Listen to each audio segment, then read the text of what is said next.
Who does that? That's a long time. People doing it. All right, we live. Let's go. We live. Guess no 24-hour streams over here. Only 8 hours is your limit. It's kind of unfair. This ain't Twitch. This ain't Twitch. Let me go ahead and find the link so I can tweet this out. Yep.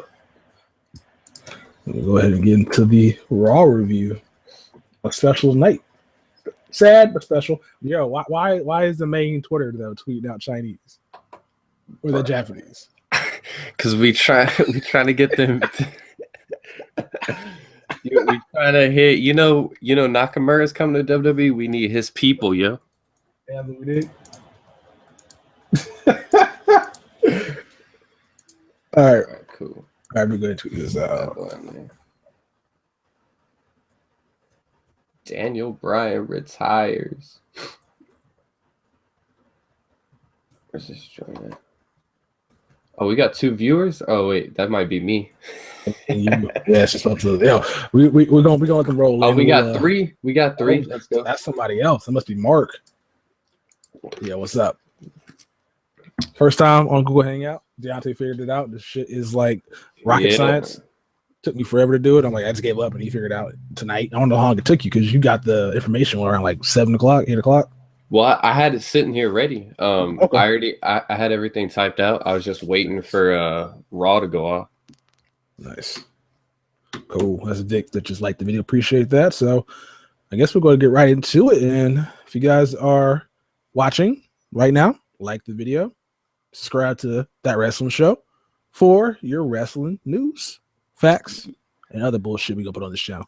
Yeah, we just starting out. We still trying to get our gimmick going. So don't. You may not see an avatar, all that good stuff. That's coming. It's coming. Gotcha. The avatar is being worked on right now. I contacted the guy that came up with the original idea to see what he's else he has. So we're working on that right now. But we do have a YouTube banner. Like we got that at least. We got the YouTube banner, and we may have a thumbnail template for these videos. But that's all stuff that we don't need to worry about right now. What we need to worry about right now is the Raw show that took place on 2/8/2016. Yep. So today was a very sad day, but that happened at the end of Raw. So we'll get to that later. And that was actually a really good timing they put it in the Raw, because they put it at the beginning of Raw. I probably wouldn't watch the rest of the show. Probably for real after that. Bro, like that's a Debbie Downer, yo. You got some bad news, and he's in his home state, and a lot of the. I would have cut the show off after that. Like, yep. I wasn't watching the entire show. I ain't gonna lie. This Raw was, besides a couple things, this Raw was pretty ass, yeah. Yeah, that's how Raws pretty much are going forward. It's the same shit, same matches we seen last week with different, the same results. Yep. There were some cool things that did happen tonight, but other than that, it wasn't that good. But we'll get into it right now. Let's go ahead and get into it. So I missed the first hour of the show because I was dang. Well, because I'm trying to watch on my Xbox One, because I'm trying to watch I don't have cable, so I'm watching on the WWE or USA Live TV. So I spent an hour dicking with my Xbox One trying to get to work, not realizing that you can't watch live television on your Xbox One unless it's actually live television. So I had to pull up on the computer, and then I got there as they're showing the recap of Dean getting F5 by Brock. So I think that was the first thing that happened on Raw tonight.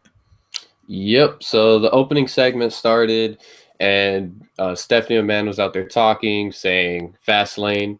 You have, Roman Reigns, Dean Ambrose, and Brock Lesnar facing off against each other. And Dean Ambrose came out, interrupted, saying how he wants Brock Lesnar now. So then, Roman came out, and Stephanie left the ring, and they were like, Dean got in Brock's face, and then Brock was like, nope, you get out of here. I'm the beast incarnate. I'm that dude. Threw the table at Roman Reigns, and then F5 Dean Ambrose, and just left. Right out of the ring. You got out there so fast. Why did Roman sell that table like he took it's a finisher? That was clean. I'm glad he sold the table, because I was gonna be mad if he just super seen it and was like, tables. Nah, I don't know what that is. You ain't the Dudley Boyz. I don't sell tables, bro. I'm just like, I don't like. Of course, it was like a quick recap, but it seemed like Dean got thrown to the table, and then Roman Reigns got hit with the table, just fell on the ground like he got hit like a brick in the face. Like he legit sold he got smashed by a table, and then got up after my shoulder hurts. Like, bro, like you got, you know what? Let me stop complaining about Roman Reigns. Let me stop doing that. Like, I'll always find something to complain about with that guy, but he really should have not have sold that table like he did. The dude is a beast, and yet a table that hits him in the shoulder, like, stuns him for like 5 minutes for D to get F5'd. So you're saying you didn't like the table set? No, I'm cool with it. I just didn't like him, because like we've seen guys that don't sell things. It'd have been better if he don't sold that, and then try to chase him and Brock just ran out of the ring and just laugh. That'd have been better than him just really like. Because what that tells me is it's going to be Dean versus Brock at Fastlane while Roman Reigns is selling the entire time, and then you have to wait for him to come in and do what Roman Reigns does, which is like 5 moves and then go for the pin. Like, that's what that tells me, because Roman Reigns just seems to be secondary in this story. I would like to see him look strong instead of selling to a table. But whatever, that's just me complaining at this point. But anyway, I don't know how you feel about the segment. How'd you feel about it? I thought it was dope. I actually tweeted out that it was my favorite part so far. Like, I remember like an hour and a half in the show, I said, it's been an hour and a half, and the first segment is my favorite. Yeah, Dean's amazing, yo. Dean's making this feud amazing. Like, I'm starting to think he's gonna win that match on next Sunday. Yo, if he does, that'd be pretty clean. He's more believable than Brock is so far. Not Brock, more believable than Roman Reigns. Roman Reigns is just there. Dean's actually doing a lot more of the talking, a lot more of the action. Taking more spots. I couldn't believe Dean was on the show. Like, I mean, whenever he was out there, Roman Reigns came out there and did do nothing. It was all Dean. No. It was all Dean is the aggressor here, while Reigns just seems to be playing it back seat to this whole feud going on with him and Brock. But we'll find out in 2 weeks what happens. You guys will get our predictions here on this channel. So make sure you guys stick around and subscribe. Yep. Subscribe. So then that's when the show went downhill. Like, I was playing Mad Max, yo. Like, I didn't care. So we get Kevin Owens and Dolph Ziggler. This is like the 4th time they face off against each other. Again. And so they face off, and it was just same old thing, that you've seen before, although Kevin Owens is supposed to be the heel, but yet Dolph Ziggler won with the dirty pin. Put his feet up on the ropes, and that's how he pinned Kevin Owens. Kevin Owens went for a cannonball in the corner.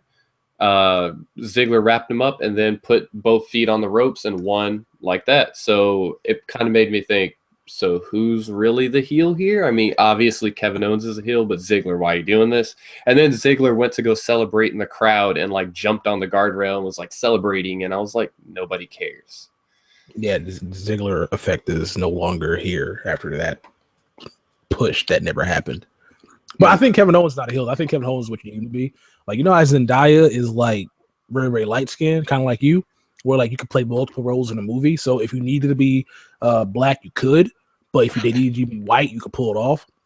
That's how Kevin Owens is at this point, where he can be a heel, but he also has face tendencies. That's true. So he does heelish things, but he also will wrestle you straight up until he can't do it no more. They'll go resort to the cheating and stuff like that. But I think Kevin Owens, what you need, what you want, is basically whatever he can be, he will be. Whereas Ziggler is just floating. Oh, why is he still getting wins? Like, why are we still doing this? Why are we still doing this? This is not supposed to be happening. Kevin Owens is not supposed to be losing to that guy, because Kevin Owens could be a top heel or a top face in this company. And you out here losing to Ziggler? I have no idea. This feud is going nowhere. I guess they're going back and forth with wins. This is Ziggler's 2nd win in a row on Owens. Yeah. I guess they're doing it to have a match at Fastlane. Mm-hmm. Neither guys were doing nothing, so they said, have fun. They're stalling until Sami Zayn comes up, I believe. So that's why Kevin Owens ain't doing anything. And Ziggler needs a feud, so this makes the most sense. Just give him somebody, do something for a couple of weeks, and then we'll probably make Kevin Owens look strong, and then Sami Zayn is going to come and try to take that crown from him. Look strong. So, that's weird what they're doing right now, because Kevin Owens is actually amazing to watch, but right now, I'm not really caring for the guy. It's compared to literally exactly a year ago when he was coming in facing John Cena, he's totally gone downhill. Yeah. Yeah, pretty much, He has some good matches too, but he's not really doing much that is good regardless. Yeah. Next thing, let's go to the next one. Next thing is Alicia Fox, Mrs. Forehead versus Charlotte. Nothing to see here.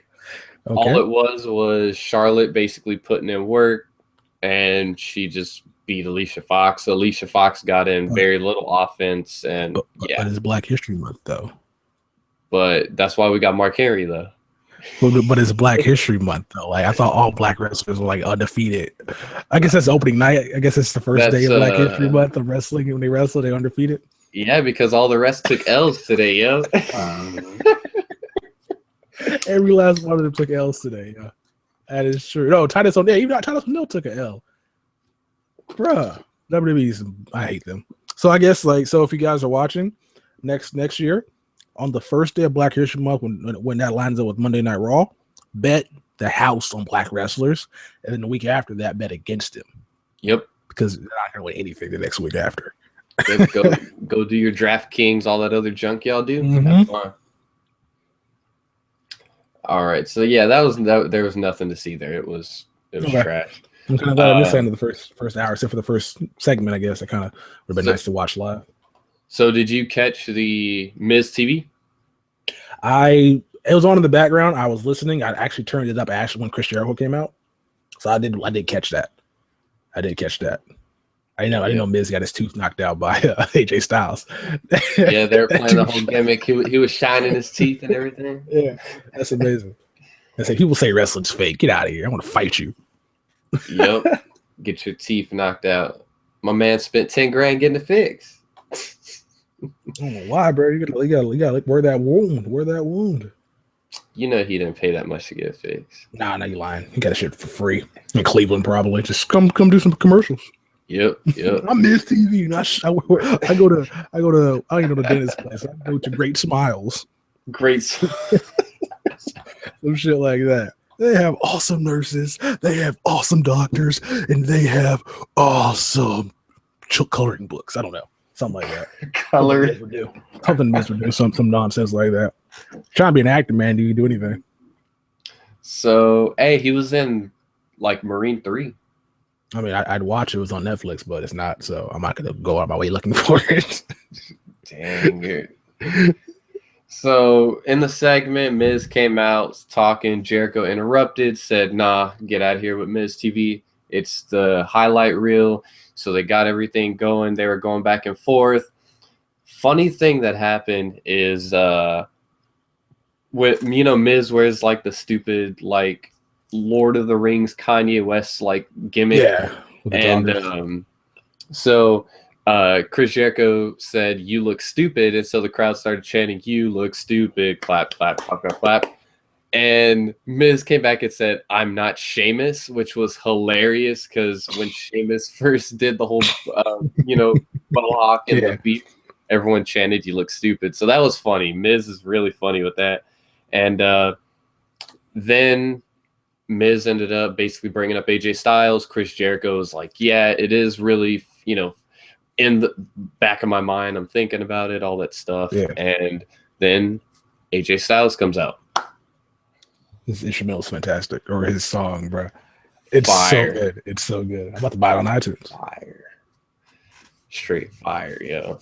Yeah, so I saw this part. So he comes down to the ring, and Miz cheap shots Jericho. And then he ends up getting double teamed by AJ Styles and also by Chris Jericho the entire time. Like, he did not get any offense in after that. Nope. Zero offense at all. Then he gets thrown out of the ring, and then it's just AJ Styles and Chris Jericho. They have a stare down. Chris Jericho takes off his loud ass jacket that probably like smells of electrical fires and sweat. And then they're about to fight, and then Miz snatches Jericho outside the ring, and then gets thrown again just because. Yeah, so Miz looked completely incompetent today, and this is going to set up a feud for AJ Styles versus Chris Jericho. It's going to be, hopefully, get a better match than the first one they had. The first one, it was good, but I need to see some more out of these two. Because I haven't been on the AJ Styles bandwagon. Like, I haven't really watched that guy wrestle. I know he was in TNA. I know he was all over the place, and he probably has some phenomenal matches over here on YouTube. And Deontay probably can recommend some videos for you guys to watch for those that don't know who he is, just like me. but I kind of want to see what he can do against a guy like Chris Jericho, who he could still put on great matches. Yeah, so one thing I noticed is when AJ Styles actually came out initially, that pop wasn't there. Like the pop that you would expect this guy who his like WWE fans have been wanting him to come for years, like over a decade ago. And this guy was tearing it up in TNA and Ring of Honor. People are like, this guy needs to come to WWE. You would expect every time he comes out that pop's there. But something that, I've seen, Wise has talked about it in his reviews, and a lot of people I follow on Twitter that are wrestling nerds have been talking about it, saying like, as great as AJ Styles is, we're excited because we've been watching him for years and we know what he can do. But to the casual fan, he hasn't shown his full offense. He hasn't really got to get it all off and have this like amazing match, And I don't know if it's because he's in there with Jericho, who of course can still go, but he is up there in age. Maybe he needs to get in there with someone like maybe when he faces Neville, or he faces Kevin Owens, or one of the guys on the New Day. Maybe we'll see that like, oh, this is why this guy's so great. This is why people are excited for it.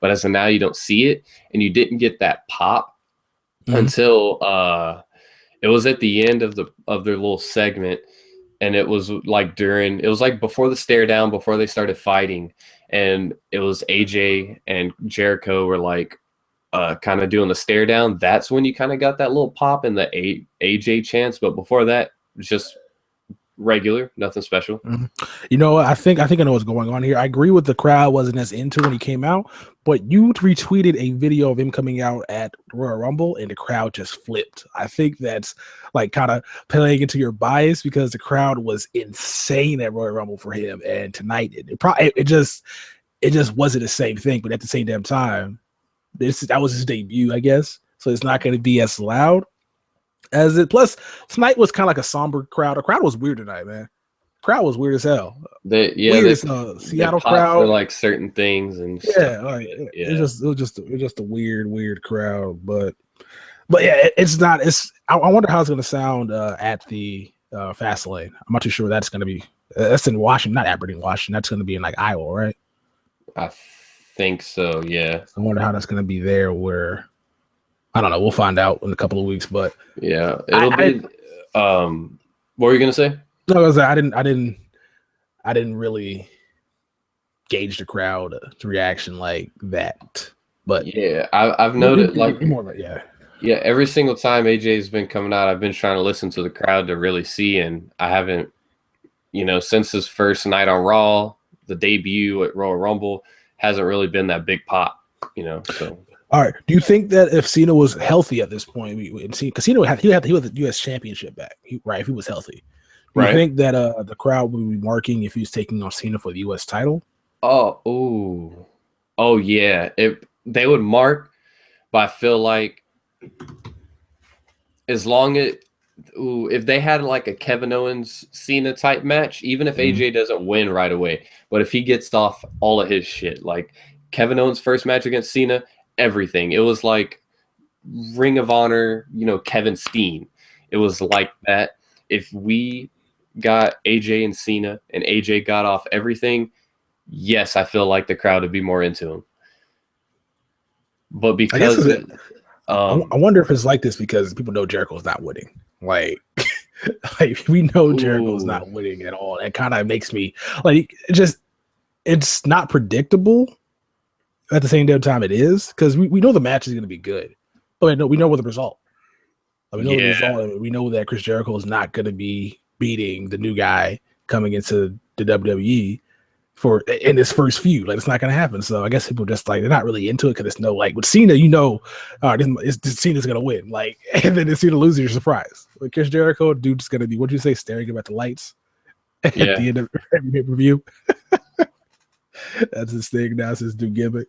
My name is Chris Jericho. Welcome to the Jericho Talks podcast, where I stare by the ring lights at the end of every match. And recently I just listened to this the other day when I was on break at work.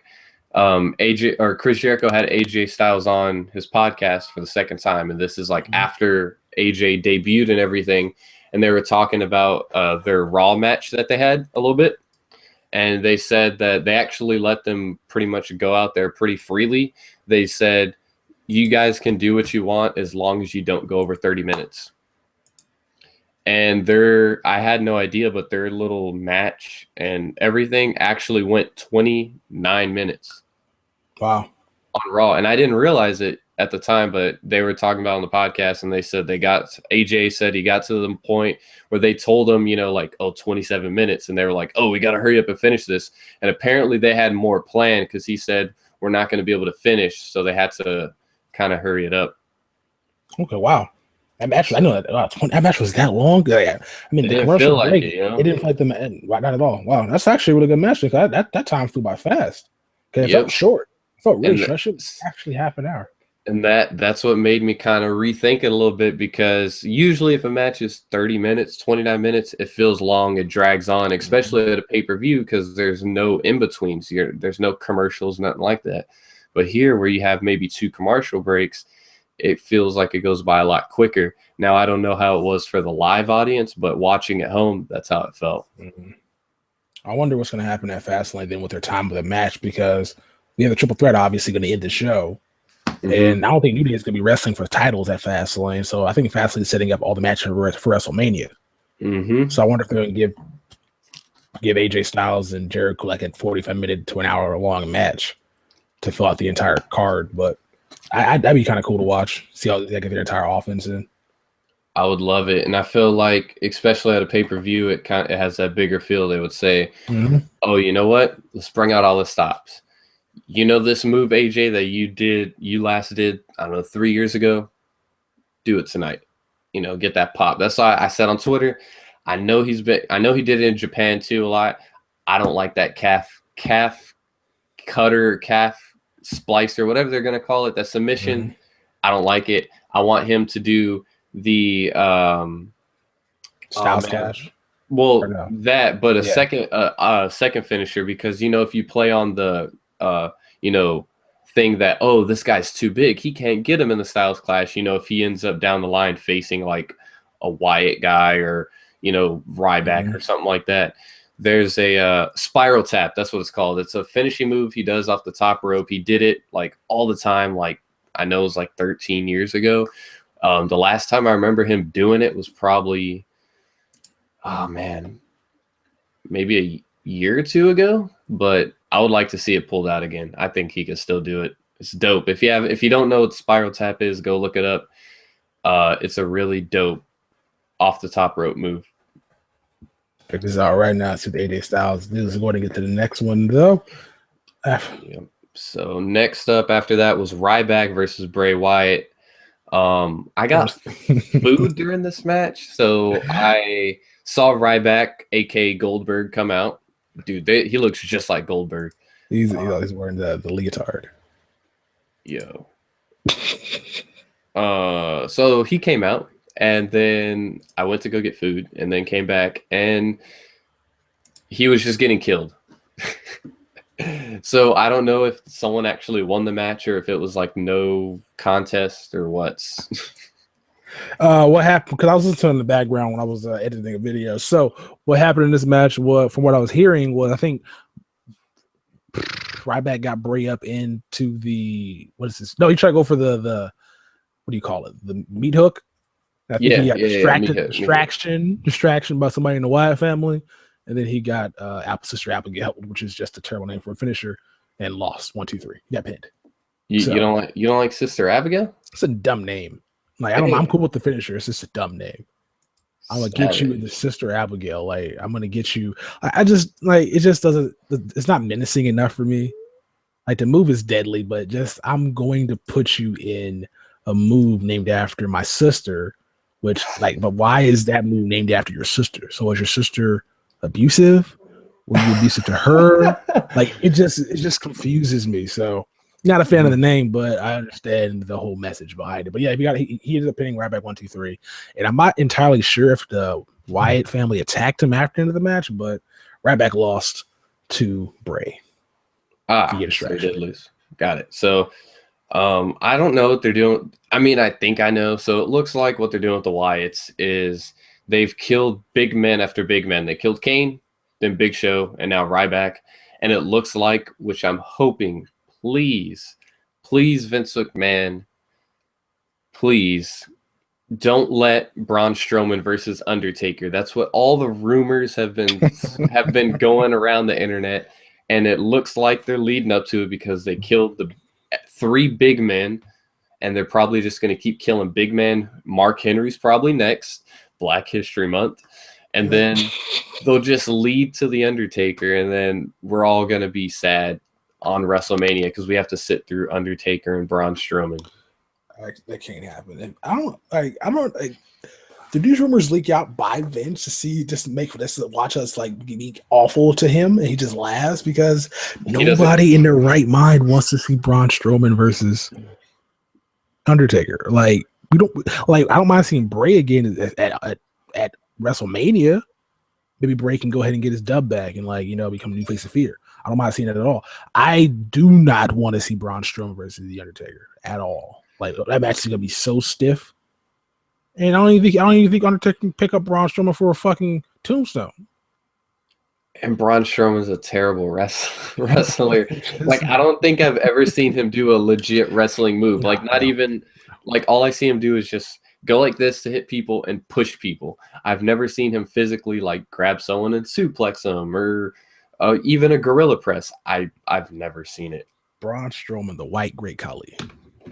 Oh no, stiff, yo. So yeah, that match cannot happen at all. Please refuse.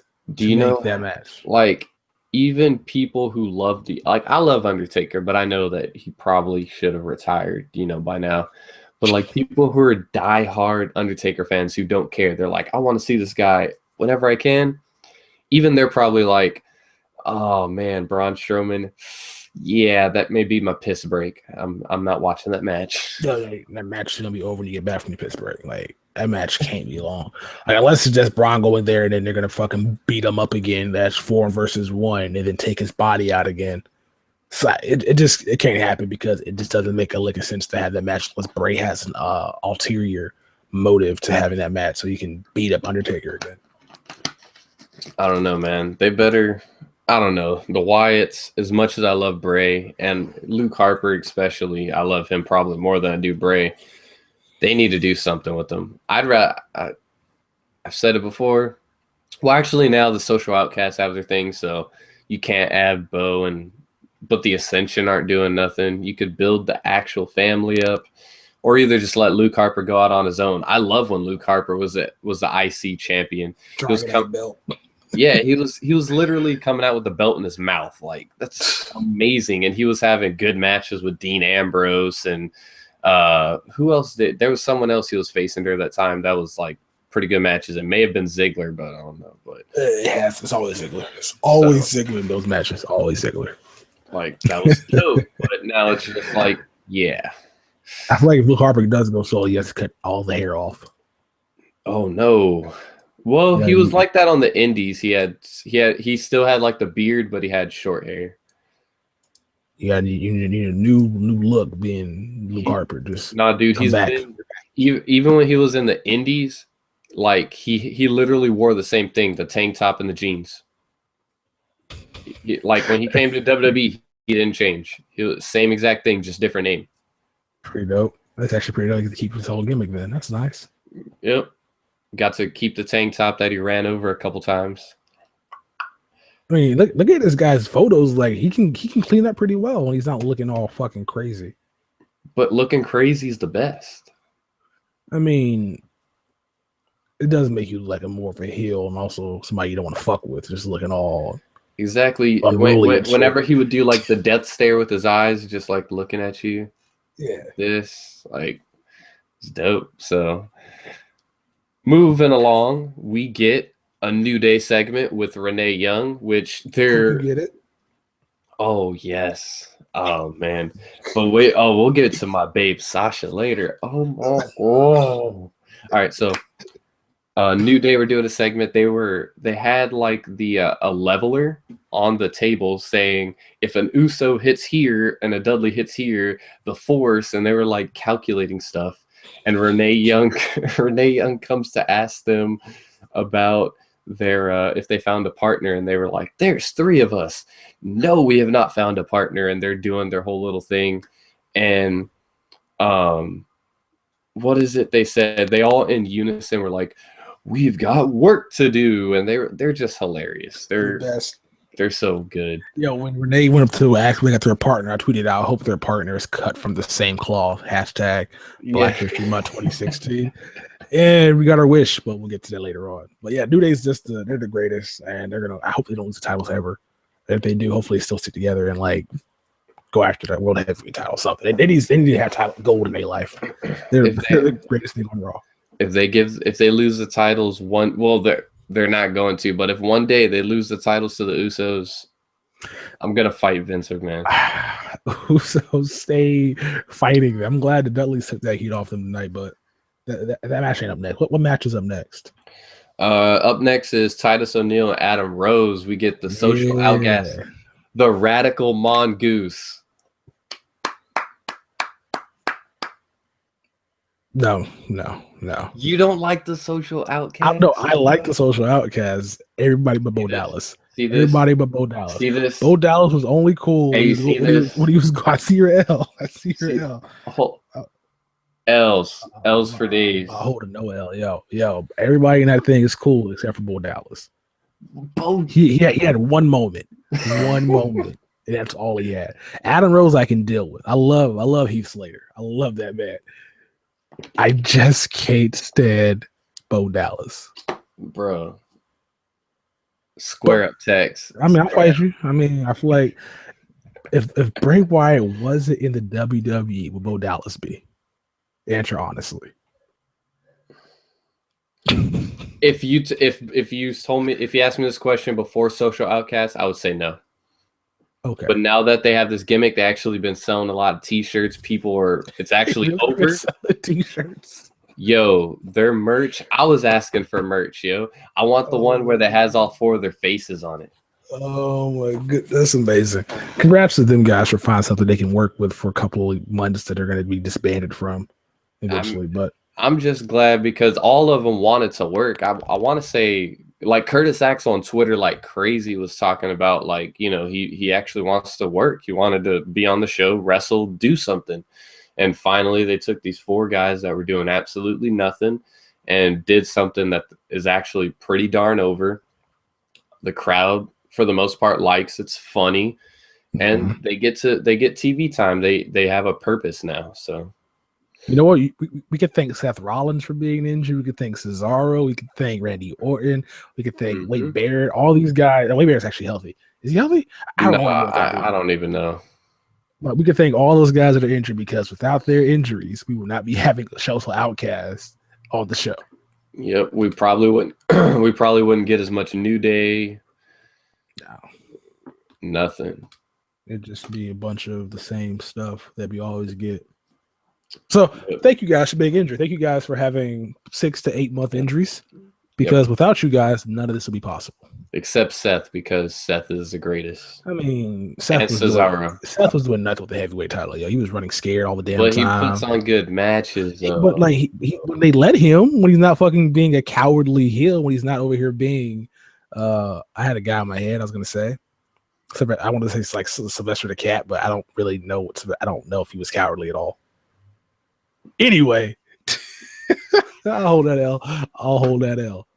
Anyway, so we got Titus O'Neil versus Adam Rose. Yeah, so the crowd was fucking hot for Titus, by the way. Oh yeah, they were doing the hoorah, hoorah, hoorah, everything.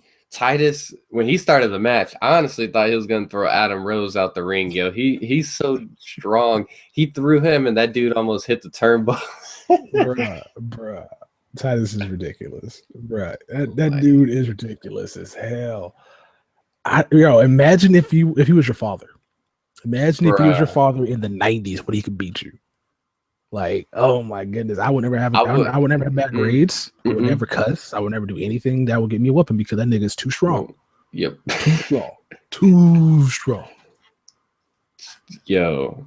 So he basically flung Adam Rose around for 95% of the match. Adam Rose got in very minimal offense until the Social Outcasts intervened, and Adam Rose got a roll-up victory. Believe. Distraction finish. Bro, was everything a distraction or a cheap finish tonight? Oh, man. Pretty much, except for the table match, which that's not even, I mean, you go through a table, it's legit. Yeah. So yeah. Or Biggie fucked up on that, but we'll talk about that later on. Oh yeah. Oh shit. My man rolled out the ring. Oh shit, I'm supposed to go through the table. Hold up. Back in the ring, that call groggy. What if he got back in the ring gyrating, yo? I would have died. Like I'm going to the table. Yeah, that would be just overkill. Because I'm fucking groggy, but I'm gyrating on you. You just no sell it. Just so yeah, that ended up happening. Social Outcast got a victory. Congrats to Adam Rose. Him and what does he call him? Heathy baby. Oh man, the radical mongoose. Is that their first win? I think so. Yep. They're going to be streaking probably for a while. Yo, they're 4-1. Like they should always win. Yep. Like they should be taking like if they face Neville, win. Just shove Neville off the top rope. He's doing his damn finisher. Like I want to see these guys get a bunch of wins going into WrestleMania. Make them look strong. Yeah, strong and also funny. I can dig that. Yep. I mean, it's like New Day. New Day can look strong and funny. Mm-hmm. Make them do that, but just in an outcast role. Like these guys are weirdos. I wonder who's getting like. All right, I wonder if creative is the one doing all the. I don't want to say creative, but all the writing for them, or are they doing it themselves? Are they coming with their own stuff to say, own material? I think the material is pretty much their own stuff, and all those guys hang out with one another. I don't know if Heath Slater's hanging out with Adam Rose outside of this. I think they are. I think we'll find out more likely whenever they go on like Jericho's podcast or JR spot. One of the wrestling podcasts, they'll end up saying like, oh yeah, we weren't doing nothing. Then we had this idea, Same thing with New Day. They weren't doing nothing with them. They had this idea. They finally let them run with it after pitching it over and over, So after that, we ended up getting another Dean Ambrose and Brock Lesnar segment. I got something to say about this. Go ahead and talk about this. I am really tired of people questioning other people's manhood, and that gets the guy to come out of the back.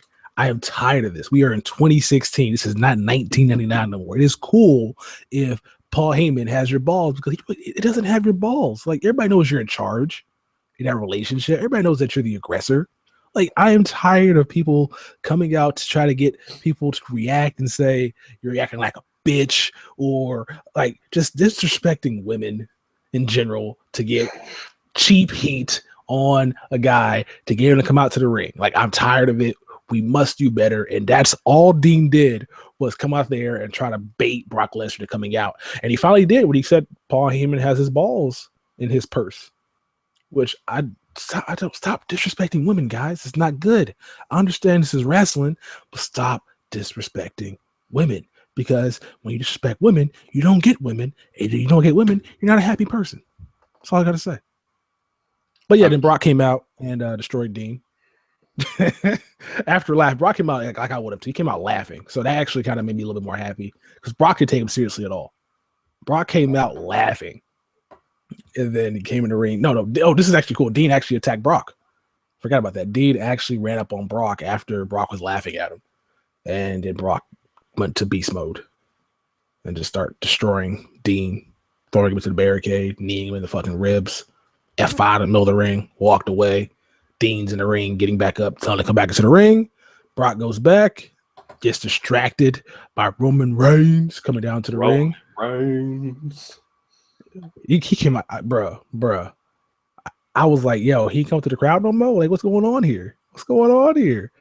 But yo, all Roman Reigns was, he was a decoy. because Brock Lesnar had his eyes on Reigns and Dean's in the back, and he hits him with the low blow. He stole Undertaker's gimmick. But Dean looked weak though. He stole Undertaker's gimmick. But Dean looked weak hitting him with the low blow though. My question is, I felt like the crowd didn't know how to react because I didn't know how to react. And I didn't hear it from the crowd of like necessarily a boo or a cheer. At first, at least. It was more of like because Dean and Roman are, of course, brothers. They're supposed to both be face. Yeah. And yet they did a heel move on a person who, out of the three of them, is a tweener. He's technically a heel, but is face to the fans because he suplexes people, and he's Brock Lesnar. So I don't understand why they low blowed him here. I understand the fact that this is Brock Lesnar. He's not, they push him as like he's not a normal wrestler, like he's this monster, So that's the only thing we could do as of now. But besides that, I don't get none of it. In my opinion, Brock should have just, when Dean called him back in there and was like, I'm still here, I'm not done with you or whatever. Brock should have came in, F5'd him, maybe did that one more time. Then Brock hit him with another, like 2 F5s. Like he was like, no, I'm not leaving. I'm going to hit you with 2 F5, F5, and then just end it like that. So it's like you can make it out as Dean, one, is like very, manhood-esque, I guess, if that's what they want to go for, because he called him back out even after being F5. So he can take, and also they can go with the gimmick of he can take a lot of punishment, which they could bring back up during Fastlane if he's getting beat down a lot. They could say like, oh, well, he took these F5s on Raw. He knows how to take a lot of punishment. He can persevere through this, if they're trying to push him. That's what they're going to do. I think Dean's going to kick out of an F5 in 2 weeks. Which he would be the first one, right? No, Undertaker did, I think. Oh, yeah, Taker. But besides Taker, because, he's Taker. Yeah, maybe Cena for some time, a long time ago. But, I think Dean's going to be the first person to kick out of an F5. I think Roman Reigns might have as well. But that's because they're just Roman Reigns to be stupid strong. Roman, but, no, like, Dean low-blowed him because, of course, Dean wanted to get revenge for being F5 earlier. I guess he felt he got cheap-shotted, and he wanted to get revenge on that. But I don't understand what they're doing, because if they really wanted Reigns to get over, wouldn't they have Reigns be the one taking all this punishment, not Dean? Because like I don't really care for Reigns that much, but Dean is out here going at him like anybody should. Like you're going at him like a little dog going to a big dog. Like you're going at him aggressively while Reigns is back there like hiding behind a fence or something. It seems like Reigns doesn't want no parts of him. It seems like Reigns is using Dean as the guy that's gonna just try to take Brock out, and then he's gonna come in for the fucking clean finish like immediately afterwards. So I'm confused with what they're doing with Dean and Roman Reigns here, because Dean looks like the guy that I'm actually like they're pushing here, and Reigns seems to be the guy that's just gonna be in the foreground or background, drop back, whatever. What I would like is, and I was thinking maybe this is what they're doing, is during, like beforehand, it looked like they were doing Bray Wyatt and Brock at Mania. That's what it was looking like at Royal Rumble. But I feel like I would enjoy a better match. And I think it would be really dope if they did it where, of course, like they have the triple threat. Roman wins. So he goes on to face Triple H at Mania. And then we get Brock and Dean Ambrose in Mania. I feel like they're going to do that. So instead of it being, there's actually like a backstory there. So they have something to go back on and be like, this is why this match is happening. It's not just like, well, you two guys lost, so you're having a match. That's what I think's happening, since they still want Roman to be the guy. Yeah,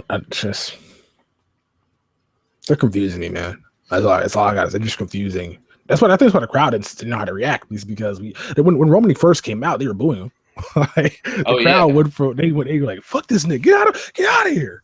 But then then when they low blowed him, like, "Oh, I can't really cheer because Reigns is out here, and if I cheer, that means he did something good." but Dean did something good and Brock's in the ring. Like it was just like that's why the whole thing was just all. It was just a sea of confusion up there because nobody wants to cheer Roman Reigns, which is actually funny. Like it's kind of like this is. I'm trying to think what this is like. Like this is better than the Yes Chat because everybody's on board with it. Everybody's on board with we're not going to cheer for Roman Reigns ever. Yeah, ever, and that's every location. Like it's crazy. Like I don't know what Roman Reigns can do to basically get over with the crowd because no matter what he does, like he can come out here and he's not doing it though. He's not coming out here taking lashings. He did with Seth Rollins whooped his ass, but he's not coming out here taking lashings. Like he's coming out here just to be the superhero with his cape on. Like he's out here saving hoes. Honestly, what they should do is they should just pull a Batista. Like Batista was supposed to be cheered, came back, got booed. So he was like, all right, screw it. I'm a heel. They should do that with Roman Reigns. Have him, and then that way you can build towards him and Dean Ambrose feud. Just have him come out looking like a badass. Don't say nothing. Just mess Dean Ambrose up. Just tear him up since the crowd loves Dean Ambrose. So I mean, it could work if they decide to turn him heel, Roman Reigns heel. It could work next Sunday. I don't think they're going to do it this night now because it's kind of like why do this now? You could do it 6 months ago, but they could have Dean hit his dirty deeds on Brock, and then Brock goes out of the ring and gets speared by Roman Reigns, and all of a sudden 1, 2, 3, he cheap shots his friend to win a championship. And that could happen, but that's probably not going to happen because I just feel like Dean didn't walk out the title because of the amount of punishment he's taking. Yep. So. Well, not. You think he's going to walk out with the title or the win at Fastlane? I'm sorry, the win at Fastlane. So you think he's going to face Triple H? I don't want to see Roman Reigns versus Triple H, and I don't want to see Brock again. So only guy that I would like to see is Dean. Even though I'm not a big fan of Dean's wrestling style, it's ridiculous. It's something I'd rather like. I just don't want to see Reigns there because Reigns, the result. With Dean, you don't know so much about the result. And again, I think you can't have Roman Reigns win because he's gonna get booed. Dean's hometown is in Iowa, where they're gonna be at Fastlane. Like Dean's from there, so if Dean doesn't win this match and Brock doesn't win this match, Reigns is going to get booed hard. That's so the only guy that makes sense to win is him, and then going to WrestleMania, and people want to see that match, especially when the Triple H and him are the ring at the Royal Rumble at the end. That's foreshadowing. Foreshadowing. Dean's winning in 2 weeks. Book it. Well, oh man, you heard it here, folks. Tex thinks that it's going to be Dean and Triple H at WrestleMania. We will see come in April. But for now, we're going to move on to the Lucha Booties and the League of Nations. This match, all it was just a filler match. Sin Cara's back. That's something of note. Was he injured? Yeah. Big E injured him. All right. So he's back, and they faced off against Rusev and Del Rio. League of Nations ended up winning in a pretty mediocre tag match. Nothing crazy about it at all. It was basically heels had the offense, played the corner gimmick where it's like, I'm going to stomp a mud hole in, you tag out, stomp a mud hole, tag out. Lucha Dragons got a little bit of offense, and then League of Nations shut him down, picked up the win. And that one, I believe, was actually a clean finish, if I remember. That was a distraction. Oh, it was a distraction. What's his face? Hopped on the top rope. Not top rope. I don't know what happened. That match ended fucking terribly. So, Wade Barrett hopped. It was Wade Barrett or the Sheamus. One of them dudes hopped up on the top on the ring, and referee said, "Get out of here!" And then Del Rio went for like an enziguri, like to the back of Kalisto's head. And he just fell off the top rope. I don't think he connected it. It just looked sloppy, and then he ended up throwing it back up there, doing his stomp, and then I think he won because of that. But it was all a distraction. Yeah, so that's a distraction finish. So that match doesn't matter. Nope. But this don't care. But this next match though. This next match or this next entrance though? This next entrance but slash match, because we got Sasha on commentary, which I actually really liked her commentary. Yeah. She basically gave a little bit of props to Becky, like when she would do move. Oh, well, hold on. I'm fast forwarding. We got it. You're going way too far. Way too far. Woo. So my babe comes out, right? She was wearing different because she wasn't wrestling, so she didn't have on like her, I guess, wrestling outfit. She had on all them. She had on like some old school, like 1990s black movie, like Miss Parker shorts, but they were leather and black. And she got legs. She's short as hell, but she got legs apparently. She had legs for days, and she had like some top that showed her stomach that's all flat. Bro, Sasha's pretty, even though she do kind of like a rat. She's pretty. Rats are attractive, sir. She do got some mole rat from fucking Kim Possible in her. But like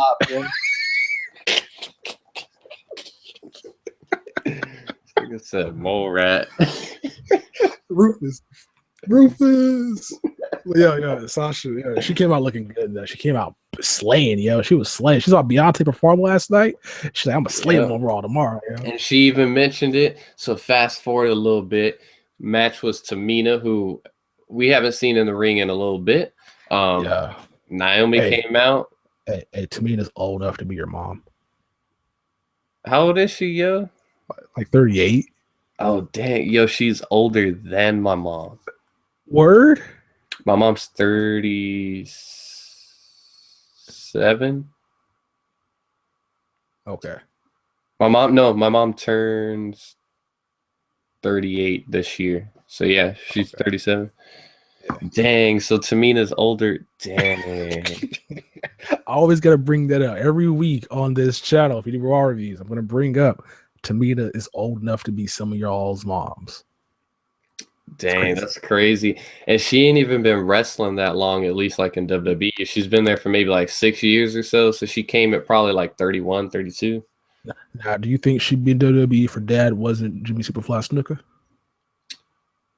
Actually, yes. And the reason why is because of her look. She has that big, powerful, look to her. She's bigger, size.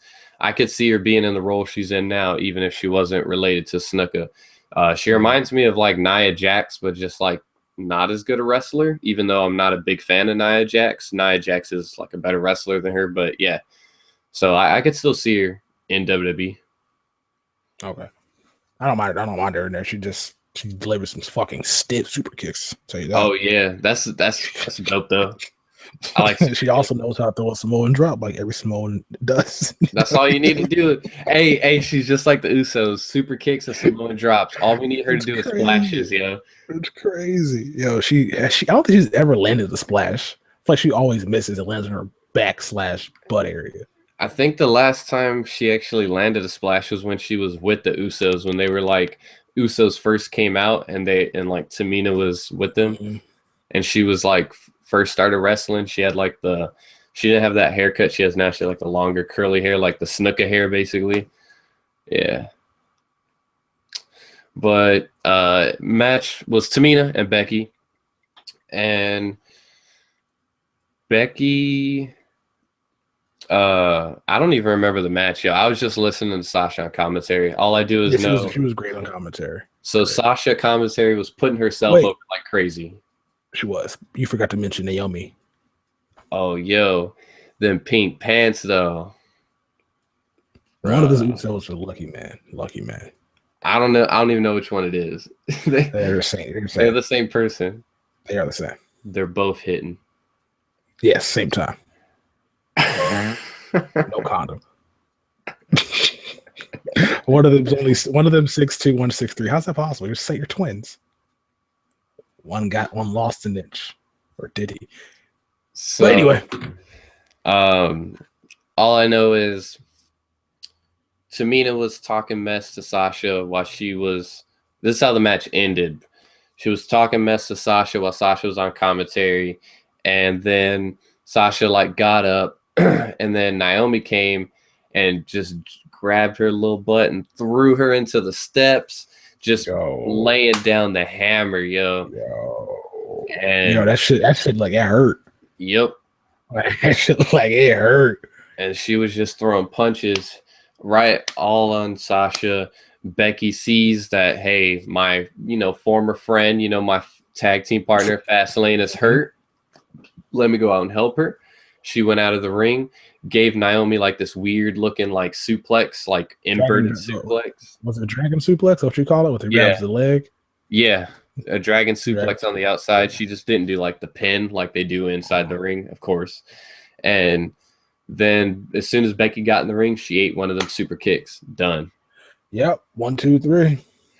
On commentary, Sasha, it's funny you mentioned Beyonce because she actually called herself the Beyonce of Team Bad, so that they were jealous. So like Beyonce left Destiny's Child, they were jealous. Michelle though? Like, was she calling Tamina Michelle or was Michelle Naomi? Because Michelle is the one that nobody wants to be. Like, if you're like having cosplay, you're dressing up as members of Destiny's Child. I think Naomi's gonna be Kelly. Yeah, Kelly Rowland, dark skinned. Yeah, it looks like. Yeah, and Tamina is gonna be Michelle. Yeah. Okay. Yeah. So okay, I can see that. And so she was doing that. She was putting herself over. She put Becky over a little bit, which you got to do because they are going to be partners. But she just kind of mentioned because they were saying like, "Oh, are you glad to be partners with Becky?" And Sasha was like, "Well, who else am I going to be partners with? Nobody. I'm not friends with anybody else," which is true. Storyline wise, because they were on Team Bad, they didn't like nobody else. So it's dope that she was like bringing up stuff, and it made sense. Sasha on commentary, good stuff. Sasha as my girlfriend, good stuff. So, bro, I'm telling you, like WrestleMania, I'll plug you in. Let's just go. I'll find some way to like make this happen. You told you're like some sick kid sucker from sickle cell, like your wish before you like end up in a wheelchair to take her out on a date, something like that. We'll figure something out, bro. We'll perpetrate the way all the way. That's what I'm saying, because JoJo, I think she got boyfriend, so fuck that. We'll figure it out. We could fucking do. Have you seen the video of was it the Power Trip with Miguel and J. Cole? You seen that video? Nah, is it fire? That's the videos or whatever. So the song is amazing. The video is basically like fucking J. Cole's in love with this chick, but she's like with Miguel. So him and his homeboy go to the nigga's house and like kidnap him, and they kill him and throw him in a grave and bury him. Bro, like we can do that. Not we per se, but like I know somebody. Yeah, I know some people.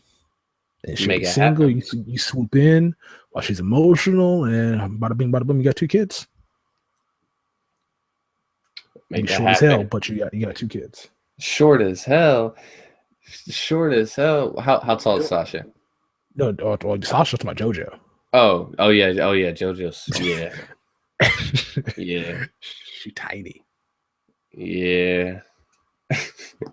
So we ended up having that, and that was right before we got the 8-man table match. No, we got to talk about when they found their partner. Oh, I totally forgot about that. I didn't have that in my notes. This was the greatest thing. This was amazing. Mark Henry is amazing. Go ahead and tell him what happened. Go ahead and tell him what happened. So New Day are there. The camera's just fixed on New Day, and they have one of the unicorn horns. I should go grab mine right now, by the way. You have a unicorn horn? Yeah, I have a unicorn horn. You bought it when you were at Raw, weren't you? At San Antonio. Yeah. Check. Wait. Wait. It's right there, bro. On the door handle. That's amazing. That's right there. Fire. Sell those things. Oh my god! Next week on the Raw, you're wearing a unicorn horn the entire time. I'm down, bro. So I sported it the whole time during Raw. I wore it, lit it up, and everything. So yeah, unicorn horn. So they're there, and Big E has the unicorn horn, and he's like, "We know you're a handsome man, yada yada, but this will make all the ladies basically want you." And then all you do is just see this giant hand grab onto it, and immediately there's only one black dude with that big a hand. It's Mark Henry. Yo, originally I thought they were talking to Tyler Breeze for a second. I'm like, yeah, I did. But I was thinking, because I was like, Tyler Breeze ain't doing nothing. Why not? You know, this would be kind of funny. Yeah. Nope. Black History Month. Black History Month, put all the niggas together. Yep. That's what Vince said. Oh, put all of them together. They'll love it. It'll sell millions. That's what happened there. So, Mark Henry puts on the unicorn horn and then starts to gyrate like Big E, just dancing, shaking, everything. And then Xavier's like, no, you got to turn it on. You got to turn it on. So he turns it on. Oh, I skipped a step. Mark Henry said, I'll do it, but under one condition, you let me play the trombone. And so Mark Henry starts playing the trombone like terrible, and all the New Day's like, And so then when they start dancing, they want Xavier to play it, and he's like wiping it off with his shirt and everything, like grossed out, and he's like playing it softly. He's like, no, like all like disappointed. It was hilarious. Yeah. So you can go online. There's tons of GIFs of Mark Henry just dancing and getting down, and it was awesome. Yeah, he was boogieing. He was having fun. He ain't that much fun in a while. Yeah, he ain't that much fun in a while. He always is on. We're all taking L's, except for last week. But he's always on Raw taking L's. And so he got to have fun.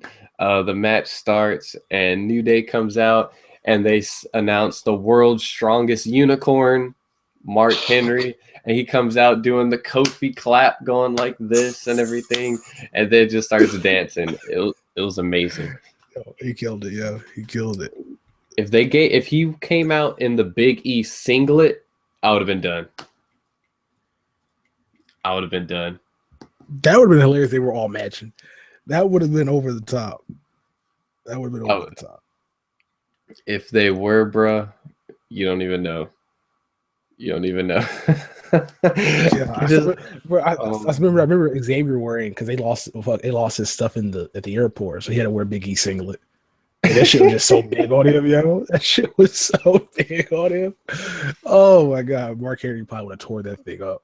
I think, Mark Henry's bigger than Big E. Oh yeah, he would have. He's a lot wider. Stuff. Yeah. So, they ended up coming out. That was the four of them, and then what's that boy's name? Oh, the Usos came out. You know, nothing special. Dudleys came out. I like the Dudleys, and they ended up proceeding to have their match. It was not that long before they went to commercial break, and then they came back and like they were all fighting in the ring and skipping through everything because they're So New Day was like yelling at Mark Henry, and Mark Henry was basically like, I've had enough, and just leaves. So he didn't get to have as much fun, I guess. Why they had him leave? He just dipped on him, yeah. I don't know why. I kind of was hoping that he like would have stayed there the whole time, and maybe we could have had these adventures with like New Day and Mark Henry. Who knows? Maybe next week on Raw, we'll get New Day like apologizing to Mark Henry, and they get him to put on like the unicorn horn again. I don't know. Later on in the match, Usos and the Dudleys build offense. They set up a table, and Big E is supposed to take the 3D. This is how the match is supposed to end. They hit Big E with like a super kick. The Usos do. They have the table set up there, and Big E's supposed to be groggy, you know, like, turn around, 3D, the end. Dudleys and Usos win. But my man Big E rolls out the ring. It's like he realized he was supposed to take the 3D, rolls back in, and pretends to be groggy still, and then takes a 3D. It looks so bad. It was hilarious, Joe. I was like, wait a minute. He was outside of the ring. He's back in the ring. I glanced away for a second. I said, oh, okay, so what's going to happen here? Like, why are we, like, there's somebody in the ring to take this damn spot? I thought it's going to be Xavier Woods just taking that spot. He's always getting destroyed by tables. So when Big E rolls out of the ring, I said, okay, this is interesting. What's going on right now? We still got 10 minutes to kill before the show's over. And then he gets back in the ring. Like, wait a minute. This dude really just botched that spot? He just botched that? And then he proceeds to get threes to the table, 1, 2, 3. Or not 1, 2, 3, but the bell rings. And yeah, Dudleys and Usos win by beating up on New Day. But something else happens at the end of the match, which is what the crowd probably wanted since Dudleys got back. And that is a heel Dudleys. They ended up attacking the Usos after they won. Thank you. So now we have two heel tag team championships. We have two heel tag teams now. We got the Dudleys and we have New Day. Yep. And the crowd so loud for the Dudleys after they turn on the Usos. Oh yeah, they pop because they've been wanting it. You know, the face Dudleys are cool. You know, it's awesome seeing them because like a lot of people there like saw them 15 years ago when they were probably like teenagers or in their childhood and stuff like that. That was the Attitude Era. So of course it's like, yeah, you're awesome to see, yada yada. But the heel Dudleys should be a lot of fun. I'm really hoping they just go like just demolishing dudes. Like I would love them to just come out like in the middle of a Lucha Dragons match and just like them in League of Nations and the Dudleys just come out and put them through tables and leave. Like I want them to just be like these super badass ass kickers, good talkers on the mic, yelling at fans. You know, of course they can't do what they did back in ECW because, you know, they're on TV sponsors, all that stuff, but at least show a little bit of it. And they ended up putting one Uso with a 3D through the table, and the other one took a bubble bomb through the table. Yeah. Cool spots tonight. Cool spots. So now, I guess, I don't see them beat New Day, but now at least New Day has some people that look strong. It's somebody other than, you know, we already had New Day versus the Dudleys. This is looking more strong now than they have been. Yep. So. And we had a face Dudleys then, so now we have a heel Dudleys, which is dope. Because awkward. Oh, I was gonna say we're gonna get Dudleys versus Usos at Fastlane now for the contender match for the titles at WrestleMania, probably. Yep, and it'll be dope because even though the New Day are heels, they're loved like faces. So it'll be funny, you know, having the Dudleys cheat and just seeing Xavier on the outside, like they cheated. You didn't see that? They cheated. Like just a lot of little fun stuff. So that was the last match of the night, and the ending was something that most people were all looking forward to, and some people nearly cried. Man up. I wasn't one of those people that almost cried. I wasn't here for the whole Daniel Bryan kit. I'm a hater. That's one thing I will admit. I am a hater. And I'm like Steph Curry. I'm not a big fan of him. And I don't really watch him play. I wasn't really like here for the Daniel Bryan thing. Like I loved his matches that he had, but I wasn't like obsessed with him. Like I wasn't like, oh my God, he needs to be the champion, the greatest thing on the roster. Like I wasn't like that. But people felt a special way about him. And I didn't understand why, but I can understand. But tonight was special though. Tonight was very special. Not special enough for me to cry. Like the only time I think I cried while watching WWE was when they announced that Eddie Guerrero had passed. That was the only time I was legit sad. Tonight was okay, cool. You're retiring, and this is very, very long. And I kind of want to turn it off, but I can't. I gotta do this review. You wanted to turn it off? Oh, bruh, nothing makes me more annoyed when like the dude has to retire and the crowd's like, no, don't. Yeah, okay, so he's gonna wrestle until he dies. Is that what you want to see? Like I understand that they're doing all this stuff just pleading and just being just doing it like facetiously, not actually being serious about it. But bruh, he doesn't need you to say don't retire because he knows you don't want him to retire. Why are you telling him not to retire when he doesn't want to retire, but he has to due to medical reasons? He'll die if he keeps continuing down this path. I don't understand it. We don't cheer drug dealers on that they're going to quit. No, keep smoking crack. Keep smoking crack.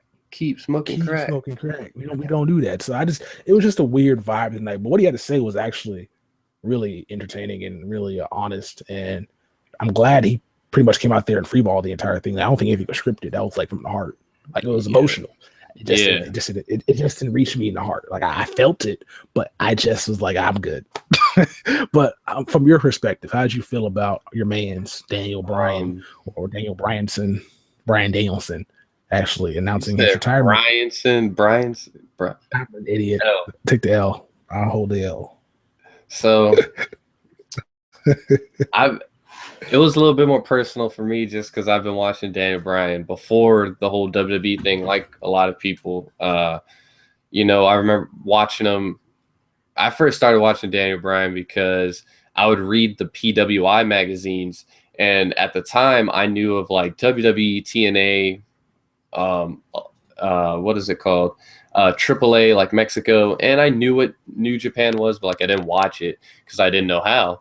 And I remember reading through there, and Daniel Bryan, Bryan Danielson at the time was like at the top, like he was rated the #1 wrestler in the world, and I was like, who is this guy? At the picture that they had of him, he was like bald, just wore red tights. He was like a super basic looking guy. And I was like, why is this guy so special? And I remember like a year later going on YouTube, watching some of like clips, like the little highlight stuff, and being like, whoa, this guy is like intense. Like this guy is amazing and all this stuff. And so that's when I first started watching him. And so when he came to WWE, it was a big deal because it was like awesome. Besides what little stuff I see from like Ring of Honor and stuff like that, I get to watch this guy every week, yada, yada. And so that's kind of why it was a little bit more emotional, just because I really want one last match, especially with the talent that they have now. I mean, him and AJ Styles would be amazing. Him and Nakamura would be amazing. I'd like to see him and Neville go at it because he hasn't really had the opportunity to face Neville since Neville's been up on the main roster. He's been hurt. I would like to see him and Seth Rollins go again. I know they've faced in the past when like Shield and Team Hell No faced off, I want to say. But I'd like to see him and Seth Rollins. I would love to see him and Cesaro go again in WWE. Just a lot of matches I want to see, but now it's like they're never going to happen. So it's sad, especially for a guy for him, like before all this happened, where he found out like, hey, I'm not as healthy as I was before. He was like tweeting out like, I want to wrestle. They're not letting me wrestle, like all this stuff, because even though doctors were like, yeah, you're healthy, there was still that risk there. So WWE didn't clear him. And there was rumors going around like, hey, if WWE doesn't clear him, he might just go back to Ring of Honor and wrestle or go somewhere else. And so all that stuff. And it's like, this dude truly loves wrestling. It's not like one of these guys that's like, hey, I'm a football player, it didn't work out, so now I'm a wrestler, that type of thing. It's like this dude wrestling since he was, like you said, 18, Just crazy considering that like Kevin Owens wrestling since he was around the same age, or maybe a little younger. Kevin Owens doesn't have that same issue. Some of it has to be attributed to him, his reckless style. Oh yeah, that's top rope and stuff like that, where he does have he's more prone to injury and more prone to being out for a long time because, like that's crazy. Concussions. That's pretty much just like he pretty much got the like. What was that quarterback pay for the Colts that kept getting concussions over and over and he had to retire? Not the quarterback, the receiver for the Colts. He played for Peyton Manning. What was his name? Some white dude, a white guy. Why are white guys, by the way, always lead the league with concussions? But we can just go Wes Welker. Wes Welker also is one of those guys that that dude concussed. Always concussed, and his career is in jeopardy because he's always concussed. Yeah, that dude, Wes Welker's wife begged him not to come back, and he's still trying to make a comeback. Yeah, it's crazy. So, man, I would like to see him wrestle some of those guys you mentioned because that'd be good to be fire matches. But I don't want to say they wasted him because they did a lot with him. Like he was the most over thing WWE had until New Day came. But like they did a good job making him like building him up from like just building empathy, building sympathy, building a guy that was never going to win because they didn't want him to win. Like the WWE was they, and fucking DJ Khaled was talking about Daniel Bryan. Like that's what was going on at this point, and they did a fantastic job booking him and all that stuff. And it was fun for 3 years. Yeah, it sucks, man. But health is always the number one thing we've seen, like the last person we've probably seen that was like a top guy that left because of injury was Edge. And like when Edge left, it was real sad for me because like Edge has always been like one of my all-time favorites. And then I know like a lot of people shit on him, but I've always loved Jeff Hardy. And like recently he came out, he just had a injury. Recently he came out and said that now when he comes back from his injury, he's not going to be able to fly around like he does anymore. He's going to have to change his wrestling style to be more of like a wrestler and do more like mat-based stuff, more, you know, like wrestling holds and moves besides just flying around the ring, because with this past injury, his body is like real hurt. Like he can't take it. And I mean, it's kind of that same situation with Daniel Bryan in the sense of like he's been flying around the ring doing that strong style for, 15 years. That gets a point where your body just can't take it anymore. Yeah, it's like it's Dwayne Wade in the NBA, where his style he was amazing at the age of 20, 21, 22, going to the rim recklessly, getting 18 free throws a game. Now Dwayne Wade can't do that. Like he can't do it no more. And it's gonna be a sad day when Russell Westbrook is 30 years old and he can't do what he's doing no more because he's older. That reckless style doesn't last long. And going to mat-based wrestling might be the move for some of these guys that are high flyers. Like that's why Rey Mysterio's probably not there no more. He's pretty much like his D's are shot, and that's why a lot of these high flyers don't last as long. But guys like John Cena could be around for days because they don't play. They pretty much don't do anything. Yep. So or heavier guys as well, because really the bigger are more likely to get concussion because of the bigger your head is. But those guys seem to have longer careers than these little dudes for some reason. Maybe that's why Vince goes to the bigger guys, because little dudes don't seem to be around much as long, because little dudes are high flyers, and high flyers have more ability to get injured. Yeah, I mean, I'm surprised that I'm honestly surprised AJ Styles has been in, for the most part, really good health, like no serious injuries and stuff. Because I remember like watching TNA, some of the bumps that dude took were nasty. I'm like, and he's still in good health, and he's one of those guys that's always flied around and took these nasty bumps and spills, and it sucks, man.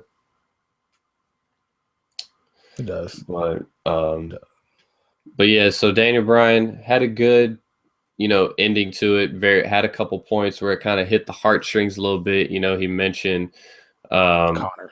The Connor thing. I hate when people bring up dead children. What? That was such a hot take. What's it called? The thing about his dad and then where he was like he was standing right there, and that was the last match he ever saw. That was real, like the emotional part. They showed like his whole family, his mom, his sister, all of them were in the crowd. He did get to have like a little fun with it, a little bit of comedy. He popped a little bit. He talked about the Seahawks, how he's a fan of them, and they were in Seattle. And then the joke about Brie, which got everyone, that's what Brie said, clap, clap, clap, clap, clap. So that was pretty cool. He tried to make it not so much a downer and have like a little bit of fun, a little bit of jokingness in it, but all in all, it's still really sad. Man. Yeah. I think I'm just too emotional from yesterday's Super Bowl loss to even have like to empathize here. It's gonna suck not seeing it, but at the same time, I've been seeing him wrestle in like a year, so life will go on. Hopefully, he makes appearances and comes back and still does tough stuff and still does stuff where he has his face out there. Maybe he can still train some guys on how to actually speak, because this dude is one of the better speakers in the company. Also, he can still teach like some submission stuff and teach people how to like duel. Because that dude's amazing technical wrestler. I just really wish he could have just stuck with that. But being that tiny, you got to go for the high action moves, diving through the middle of the rope, diving off the top of the head, doing a fucking headbutt, like taking all these bumps because you're smaller. And this guy could have been like a Crispin Wall type. Hey, I wouldn't be surprised, man, if they bring him back as a trainer, because back in or more recently, they've been taking people who were like wrestlers on the indies and become trainers. So like Drake Younger, or also a ref, like Drake Younger is a referee now in NXT, and this dude was in CZW, PWG, Ring of Honor. Like he was in all the indies. He was in like those extreme death matches with like Dean Ambrose back in the day. like all that stuff. And it got to the point where it's like, hey, I've done this and like beat up my body for 12, 13 years. Let me, take care of my family, make money in the WWE, a good amount of money, and I could be a referee. I don't have to take bumps and stuff. So he did that. Adam Pearce is another guy who's a trainer down in NXT who I saw in – did I see Adam Pearce? I want to say I saw Adam Pearce in Ring of Honor the first time I went. But he was in Ring of Honor. He was in NWA, the little territories that they have still. So I wouldn't be surprised if Daniel Bryan becomes a trainer or maybe an agent, bring talent in. Or I would like to see him work creative. Let him write some storylines. That'd be nice to see. Maybe he can try to figure out how to bring some empathy, sympathy votes. Yep, be like make that guy work. Yep, they could be like, Daniel, how did you get the crowd behind you? Why isn't it working with Roman Reigns? And it's like, oh, let me tell you. Watch Roman Reigns be over in like 2 weeks. Yeah, he'll figure it out. What he'll do is he'll have Roman Reigns come out there and save him for getting his neck broken by Brock. Like they did with Seth versus what John Cena what they trying to break. Seth is trying to break Edge's neck. I think he's gonna break his neck live on television. That's a fucking crime. I think go to jail. What kind of sense does that make, John Cena? What kind of sense does that make? Go ahead, go to jail. His cops right here. You lose your title, you get stripped, and all of a sudden, they need to start implementing logic. Like I understand it's in kayfabe, it's not real, but like they gotta start bringing in logic. Not the rapper, but like actual logic. Don't say the rapper. Shy might hop in this call somehow. He might somehow manage like hacking my Skype and like he's a great rapper of all time and then just leave. But yeah, so overall, I would say this Raw. I think if you take out Daniel Bryan's speech, this Raw would be mediocre. It had a couple of points that were really cool. Sasha on commentary. I really enjoyed the opening segment, and I thought the Dudleys turning heel was cool. But besides that, there was a lot of filler. Owens and Ziggler, Fox and Charlotte, Ryback and Wyatt, Lucha Dragons and League of Nations. Like you had 4 matches out of like your 7 that were filler, your 8 that were filler. That's not a good look, but it's Raw. Yep, they're not going to do anything until the week before Fastlane. So next week on Raw should be actually pretty interesting. Yep. So dang, it's already that close. 2 weeks from now, so I guess next week could be 1 week. No, the 2 weeks. Wow, it must be 2 weeks. So I don't know. I'm terrible at dates. Another L I'll hold right there. But yeah. But yeah. So if you stuck with us this long, guys, I should have said it in the beginning so that way y'all, because I know a lot of people don't listen to the whole review. But we are That Wrestling Show. Our Twitter is The Wrestling Show. Or wrestling.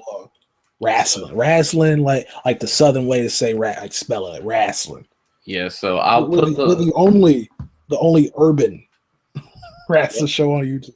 Yep. So I'll have the link to the Twitter in the description. I'll have the link for Tex in the description. I'll have my personal link in the description as well. So that way you can follow each of us personal accounts, subscribe to our personal accounts, and as well go on ahead and subscribe to this account because we're going to be doing more wrestling talk. We'll be doing previews for the pay-per-views as well as reviews. So at Fastlane, come on back, have a little fun, sit down, make sure you got your H2O, and listen to some good old wrestling talk. Do you have any last words? We're also on this channel going to be doing wrestling casting. So, for example, we might do a video later on down the line once Deontay and I get our green screen and face cams right, where we talk about what wrestlers would be what in certain TV shows and movies. So one of the things we'll be doing going forward, like an example would be if we're going to cast a Mortal Kombat movie of wrestlers, who would play who? So we'll be doing stuff like that to get you guys involved as well. So be sure to stick around to the channel. There's a lot of stuff we got ideas for that we're not seeing anybody do on YouTube. Yep. So, and we will be getting the Avatar and stuff soon. So yes, soon. So if you see like, yo, these guys are basic, they don't have no branding, it's coming. So you gotta wait. I mean, the branding's our voice, man. Everything else is accessories. So I gotta tell you, the branding is his voice, my voice, and anything else you guys will see is just stuff to get you to click the video, pretty much. So, yeah, you're right. You smart. You loyal. Stay hydrated. So that's it from us. What did you guys think of Raw? Sound off in the comments below. Thanks for watching. Yep. Peace.